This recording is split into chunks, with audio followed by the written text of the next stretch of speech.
আমি একটা লেখা পড়েছিলাম, লেখাটা ছিল একটা লোক রাতের বেলা সে মোবাইল দেখতেছে, মোবাইলের মধ্যে সে একটু খারাপ দৃশ্য দেখাচ্ছিল।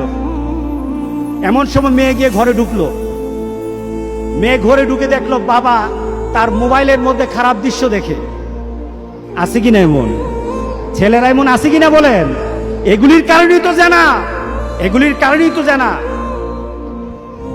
দৃশ্য দেখছে, মেয়ে দেখে ফেললো। মেয়ে তখন বাবাকে বলল, বাবা তোমার লজ্জা লাগলো না? লজ্জা করে না? একটা শব্দ বলেছে, লজ্জা করে না বাবা, লজ্জা করে না বাবা। মেয়েটা ঘরে চলে গেল। সেই বাবা যন্ত্রণায় ভুগতে আরম্ভ করলো, আরে আমার মেয়ে দেখে ফেললো, আমার মেয়ে কি কথাটা বলেছে, লজ্জা করে না বাবা। মেয়েটা সহ্য করতে পারলো না। সে লোকটা অফিসে চলে গেল, অফিস করতেছে, কিন্তু আর ভালো লাগে না। মেয়েটা কি বলেছে, লজ্জা লাগে না বাবা। কিন্তু মেয়েটার যন্ত্রণায় সে হার্ট ফিল করলো, বাবার এই অবস্থা দেখে হার্ট ফিল করলো। মেয়েটা এরপরে মারা গেল।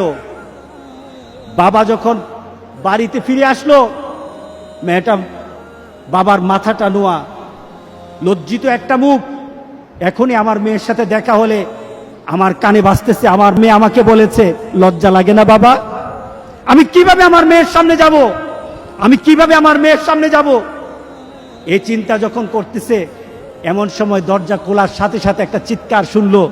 স্ত্রী চিৎকার বলতেছে, আমার মেয়েটা মারা গেছে, আমার মেয়েটা মারা গেছে। বাবার কানে তখন বাজতেছিল রাতের কথা, লজ্জা লাগে না বাবা। তার দাফন হলো, তার জানাজার ব্যবস্থা হলো। দাফন করার সময় মেয়েটাকে যখন কবরের মধ্যে দাফন করে দেয়, কবরের মধ্যে রাখা অবস্থায় বাবা একটা চিৎকার করার কথা ছিল। মেয়েটা তো চলে যায়, বাবা চিৎকার করার কথা ছিল, বাবা চিৎকার করে নাই, বাবা হেসে দিয়েছে। বাবা হেসে দিল। তাকে জিজ্ঞাসা করলো, তুমি হাসছো কেন?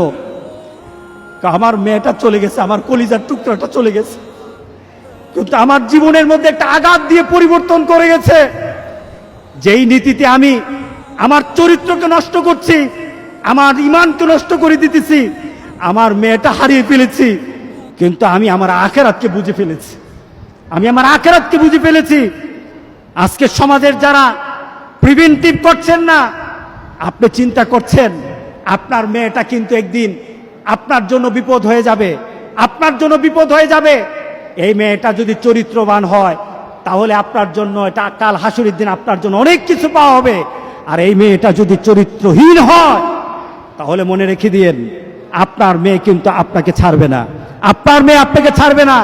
সুতরাং আমরা যদি হতে চাই ভালো একটা বাবা হবো, রাজি আছি সবাই? এই দুশ্চরিত্র স্বভাব যার মধ্যে আছে, যেই বাবার মধ্যে দুশ্চরিত্র স্বভাব আছে, এই কারণেই মেয়েগুলি খারাপ হয়, ছেলেগুলি খারাপ হয়। বাবা নামাজ নাই, মেয়ের নামাজ নাই, মার নামাজ নাই, মেয়ের নামাজ নাই, ছেলের নামাজ নাই। সুতরাং আমরা চলুন একটা সুন্দর একটা সমাজ চিন্তা করি, যে সমাজের মধ্যে খারাপই থাকবে না, প্রতিরোধ গড়ে তুলবো ইনশাআল্লাহ। রাজি আছি?